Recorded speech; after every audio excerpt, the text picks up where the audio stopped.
What's up, guys? I'm back with another movie review. Today I've got one from Twilight Time, and it is Beneath the 12-Mile Reef. I love that artwork. It's so awesome. Anyway, this movie is kind of like a retelling of Romeo and Juliet, but instead of being like two noble families, it's sponge fishermen, which is awesome because I would much rather see a movie about sponge fishermen than nobles, so it works for me. Very similar setup. There's two rival sponge diving families, and the son, or not a son, but one of the family members of one of them falls in love with the daughter of the prominent guy from the other family. Sparks ensue. Somebody else is interested in her. That causes problems. There's problems with like finances. One of the families is kind of dominant in the area and making a lot of money. The other family's making almost nothing. So the one family kind of takes a risk and fishes in waters that are traditionally kind of run by the other family, and that leads to some serious issues. The dude's down at the bottom after they've got this great sponge haul, and they threaten to cut the oxygen line unless they turn over all the sponges to their rightful owners. And then later on in the movie, the family that's in dire straits decides like, hey, we're going to go to the 12-Mile Reef, which is this super dangerous place, and we're going to risk everything, to try to, keep ourselves afloat. And like I said, it's got that romance that runs through it.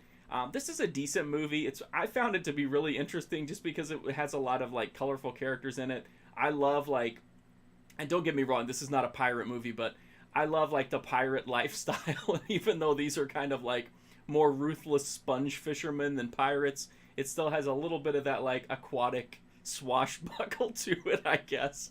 I thought it was a pretty fun movie. One of the coolest parts about this movie is Robert Wagner fights an octopus. So you can kind of see it here on the cover. It does not disappoint. It's a fun scene. It's nothing spectacular, but it's just funny because it's young Robert Wagner fighting an octopus. It also has a really funny scene where Peter Graves gets beat up and then a guy stuffs a cigar in his mouth while he's down on the ground. So that's a really funny scene too, in my opinion. So you've got Robert Wagner, Taylor Moore, Peter Graves, Harry Carey Jr., who else is in this? Gloria Gordon. There's a couple other people. J. Carroll Nash, Richard Boone. So it's a pretty good, assortment of talent. I think the performances are fine. This material is not super deep. It's not super complex, so they don't really have a lot to do. But it's fun. There's a lot of, like, bravado and tough guy talk. The back and forth between Taylor Moore and Robert Wagner is kind of fun because she likes to shoot him down and kind of hurt his feelings and push him away. So they have a really fun banter. The romance is, it's okay.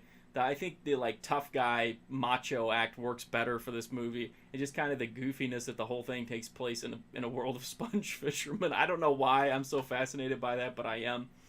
So again, it's nothing, world changing or whatever, but I just thought it was kind of a fun movie. If you like older movies and you like the idea of Robert Wagner fighting an octopus, this is your chance, man. I mean, to me, that's reason enough to at least watch this movie once.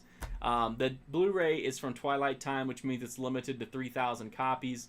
For extras, it's got an isolated music track and then a documentary on Robert Wagner that's hosted by Peter Graves, which is a nice kind of double tie-in. As far as the transfer, it looks really good. It's a new HD restoration. It does look...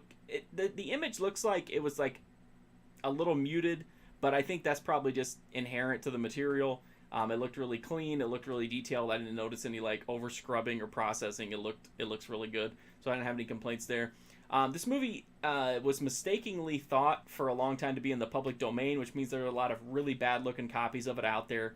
This is the best looking version. I haven't seen all of them, but I'm pretty confident saying that. I've seen several of them. So I'm pretty confident saying this is the best one. So if you're a fan of the movie or you want to see it, this is the best way to check it out, is through Twilight Time. That's my review of Beneath the 12-Mile Reef.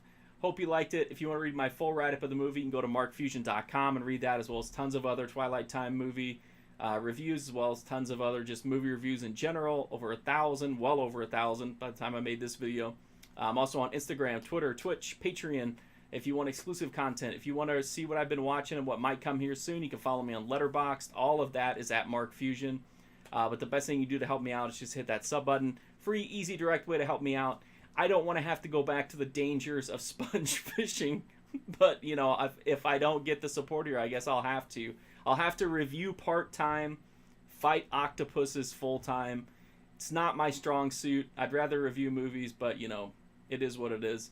Also, if you want to help me out, watching those old videos in my playlist is really helpful too. There's a lot of cool stuff in there, including a lot of Twilight time movies and a lot of other classic movies from this era, as well as just a lot of really wild stuff as well.